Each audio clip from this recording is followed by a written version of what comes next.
मन भजले हरि का प्यारा नाम है, श्री राधे गोविंदा।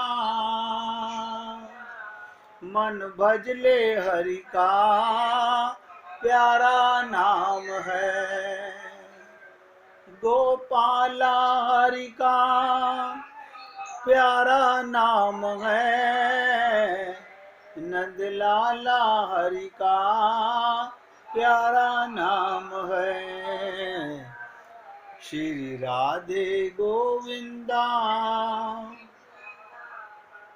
मन भजले हरि का प्यारा नाम है, गोपाला हरि का प्यारा नाम है, नंदलाला हरि का प्यारा नाम है। अब बहुत एकाग्रता से एक एक शब्द को आंखें बंद करके अपने परमात्मा और अपने गुरु के शरणागत होके सुनोगे तो सत्य अंदर जाएगा। बुद्धि लगाओगे तो धोखे में पड़ जाओगे।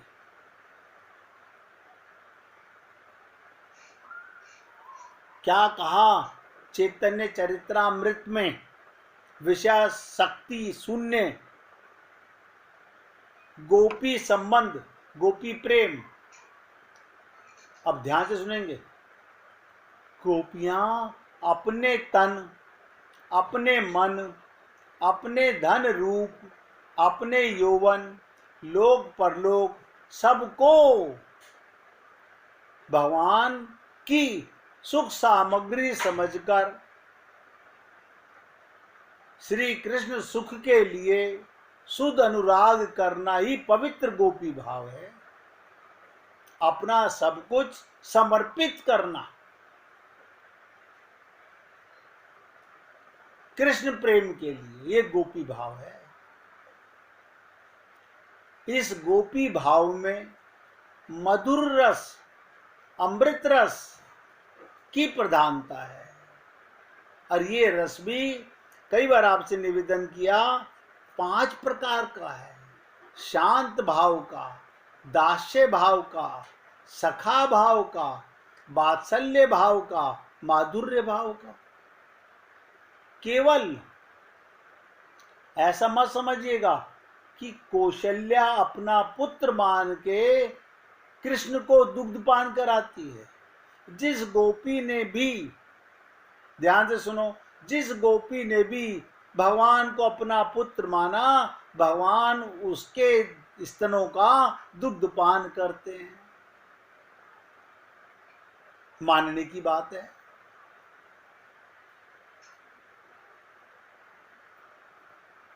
जिसने सखा माना उसे सखा भाव का सुख मिलता है। ये रस है, 5 रस हैं। इसके बाद छठा कोई रस होता ही नहीं है। या तो शांत रस है या दास्य रस है, सखा भाव है, वात्सल्य भाव है, और सबसे ऊंचा माधुर्य भाव है। ये माधुर्य भाव को सभी संत महात्मा सबसे ऊंचा भाव कहते हैं, क्योंकि इसमें चारों भाव निहित हैं।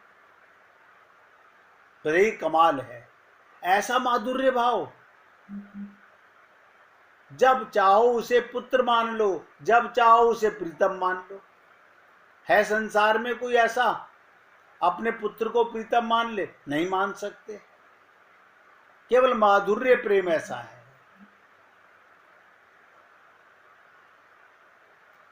लौकिक और ईश्वरीय दिव्य भेद से 5 रस 2 प्रकार के, अर्थात लौकिक प्रेम भी उपयुक्त 5 प्रकार का है और दिव्य प्रेम भी 5 प्रकार का है। अब लगाओ बुद्धि। संसार में भी यही 5 भाव हैं और दिव्य प्रेम में भी यही 5 भाव हैं। बस अंतर क्या है? लौकिक प्रेम में दूसरे रस का आनंद नहीं आ सकता है, और दिव्य भाव में जैसा आपका भाव बनेगा वो एक ही प्रीतम। बताइए, संसार में लौकिक प्रेम में एक के साथ एक संबंध बनता है, लेकिन भगवान के साथ सारे संबंध बनते हैं। क्यों? वो अलौकिक है और संसार का लौकिक है।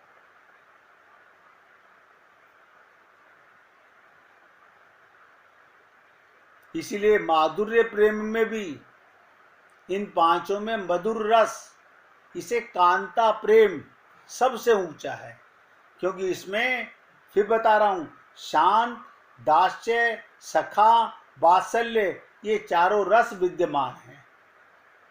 और गहरी बात बता देता हूं, ये पंच महाभूत आकाश, वायु, अग्नि, जल और पृथ्वी, अब ध्यान से सुनिएगा, आकाश का गुण वायु में है, वायु का गुण आकाश में नहीं जा सकता।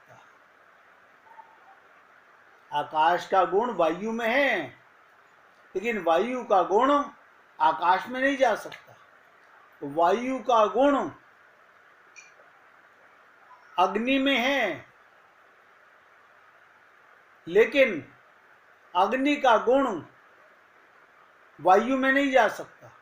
अग्नि में आकाश का गुण भी है, वायु का गुण भी है और अपना गुण भी है। यानी जिस पिता से ये पैदा हुआ, उस पुत्र में तीनों रस आ गए, लेकिन दादा में पोते का रस नहीं है।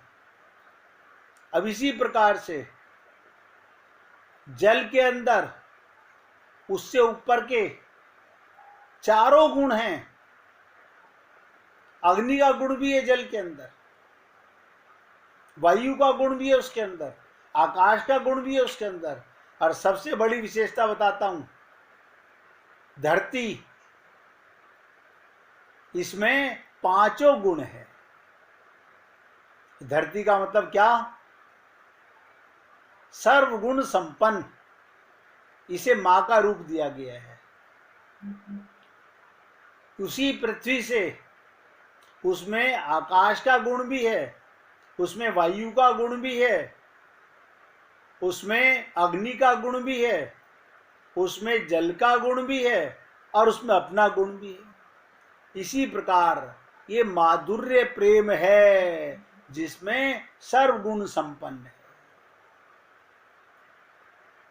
इसीलिए ये अधिक गुण संपन्न होने से अधिक स्वादिष्ट है, इसीलिए इसका नाम माधुर्य प्रेम कहलाता है। इसी प्रकार दिव्य प्रेम भी, कांता प्रेम, मधुर रस सर्व प्रधान है।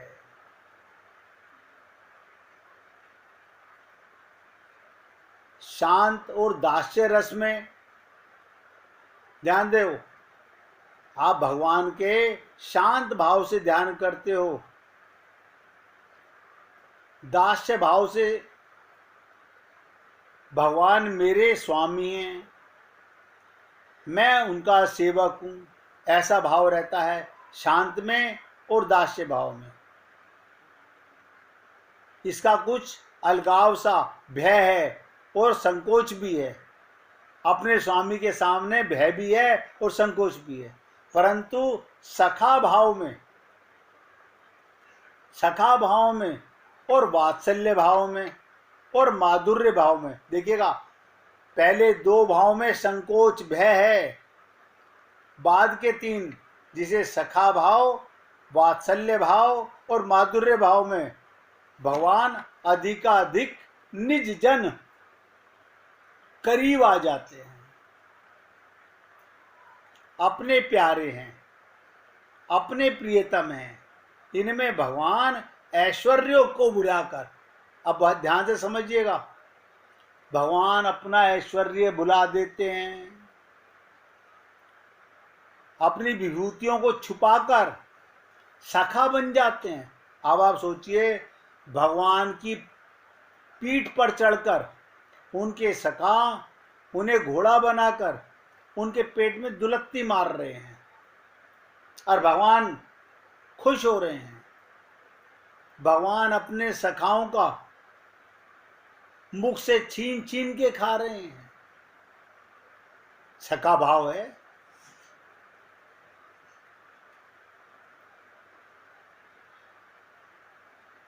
अपने ऐश्वर्य को भगवान बुला देते हैं और कांत रूप से। ये कांता भाव क्या है, ये माधुर्य भाव क्या है, इस पे थोड़ा सा प्रकाश संतों की कृपा से जो कुछ मैंने जाना है वो बता रहा हूं। इसमें भगवान आपके सामने सदा प्रकट रहते हैं। क्या मतलब? गोपियां उनसे गोबर पथवाएं वो पथते हैं, उनसे पानी भरवाएं वो भरते हैं, उनसे नृत्य करवाएं वो नाचते हैं, उनसे गलबैया करें वो करते हैं। यानी कांता भाव और माधुर्य भाव, ये सबसे ऊंचा भाव क्या है? इसमें भगवान अपने प्रेमिकाओं को, अपने प्रेमी आत्माओं को छोड़कर कभी अदृश्य नहीं होते।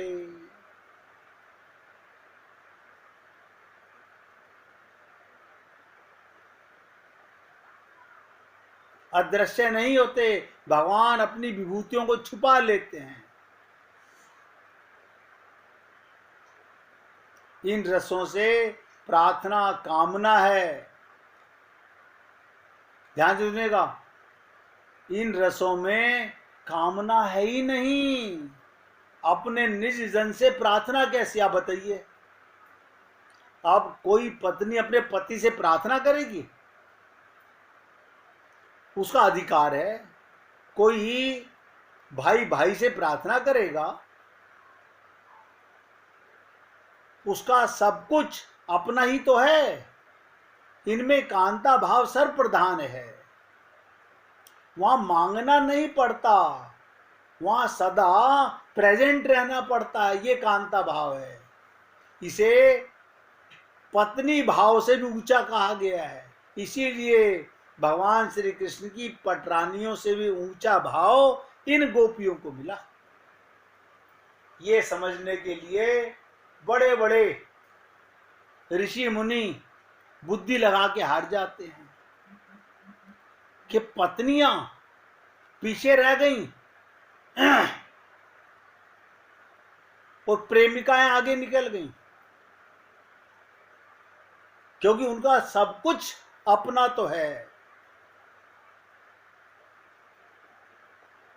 इसलिए आपके साथ इन सब भावों की चर्चा मैं इसलिए कर रहा हूं कि आप अपनी इच्छा से,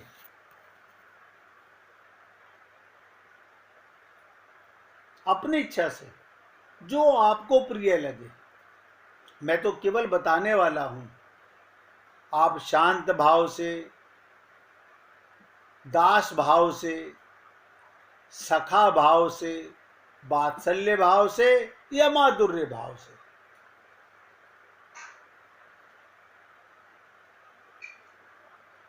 इनमें भगवान भी नहीं थकता और भक्त भी नहीं थकता।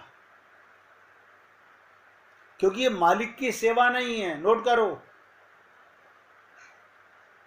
जहां मालिक की सेवा वहां थकान है। ये तो प्रियतम की सेवा है। प्रियतम के सुख होने की अपार सुख है। जितना सुख पहुंचे ये प्रीतम भाव है। यानी जितना हम अपने प्रेमी को सुख दें उतना थोड़ा है।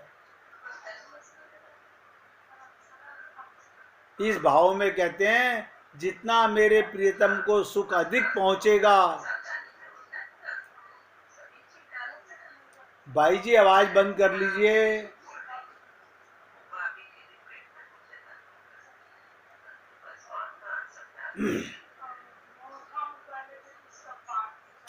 भाई जी मोबाइल की आवाज बंद कर लीजिए, आपकी बातें हमारे को सुनने में आ रही हैं सबको।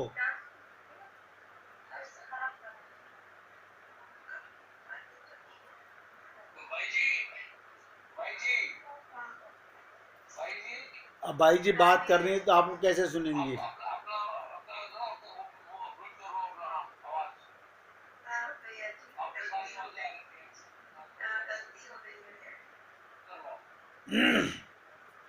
तो कहने का तात्पर्य, वो जो सुख है उसको आप और हम लोग बुद्धि से नहीं समझ सकते। वो तो प्रेमी बन के ही समझा जा सकता है।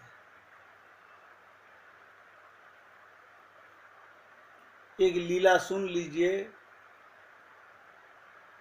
क्योंकि एक बार मन में अगर क्रम टूट जाता है तो मेरा तार टूट जाता है। मेरे पास कहीं से आ रहा होता है, मैं आपको पिला रहा होता हूं। अब वो आवाज सुन करके मेरे को बीच में रुकावट आ गई, अब ऊपर से आना बंद हो गया, मैंने बंद कर दिया। अब चर्चा करूंगा 2 दिन बाद में इस प्रेम की। तो अब सुनिएगा, महात्मा बुद्ध एक गांव में ठहरे हुए थे। उस गांव का बड़ा प्रसिद्ध हाथी था, राजा का एक बहुत प्रसिद्ध हाथी था। वो बूढ़ा हो गया था। सारी राजधानी उस हाथी को प्रेम करती थी। उसमें बड़े गुण थे, बड़ा बुद्धिमान था, और उसकी बड़ी जीवन की यशो गाथाएं थी उस हाथी की। बड़े युद्ध उसने लड़े थे और बड़े युद्ध उसने जीते थे, और राजा को उसने अनेक अनेक कठिनाइयों से युद्ध के मैदान में जिताया था। यानी राजा पर उसकी बड़ी सेवाएं थी, तो उसकी बड़ी प्रतिष्ठा थी नगर में। एक दिन गया तो तालाब पर पानी पीने, ध्यान दीजिएगा, वही हाथी एक दिन गया तालाब में पानी पीने, और उसका एक पैर कीचड़ में फंस गया। बूढ़ा हाथी था, अपनी ताकत से पैर निकाल नहीं सका। जितनी चेष्टा करे निकलने की कीचड़ में, उतना धंसता चला जाए।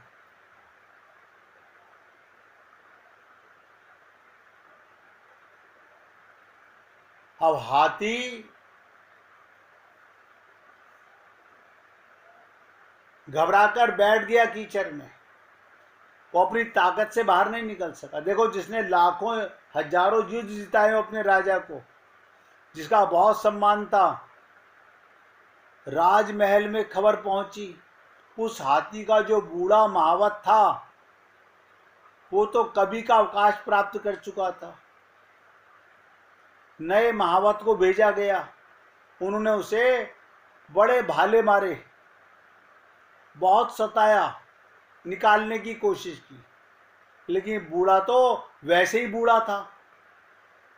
एक तो पहले ही फंसा हुआ था, और इनकी चोट और मारपीट से और ज्यादा मरणासन हो गया। एक तो बेचारा पहले कीचड़ में फंसा हुआ है, धंसा हुआ है, और ऊपर से मार पड़ रही है। कीचड़ में गिर गया। अब पहले खड़ा था, फिर बैठ गया, अब गिर पड़ा। अब निकलने का कोई उपाय नहीं रहा। राजा ने सोचा, कमाल हो गया, मैंने 10-10 महावतों को भेजा, एक हाथी को नहीं निकाल पा रहे। ये कथा समझने का प्रयत्न कीजिएगा। फिर तो स्वयं राजा गया। उस बूढ़े हाथी की आंखों से आंसू बह रहे थे। वो बूढ़ा हाथी अपनी दयनीय दया पर पीड़ित हो रहा था कि मैंने बड़े बड़े युद्धों में लड़ा था, पहाड़ों से जूझ जाता था, आज ये मेरी दशा। कि महावत मुझे भाले मार रहे हैं निकालने के लिए, इस छोटी सी कीचड़ से नहीं निकल पा रहा। और महावत की सामने, राजा के सामने हाथी की आंखों से आंसू बह रहे थे। राजा भी बहुत दुखी हो गया। फिर उसे याद आया, ध्यान से सुनिएगा, उसके पुराने महावत को बुलाया। तजुर्बे की बहुत बड़ी वैल्यू होती है।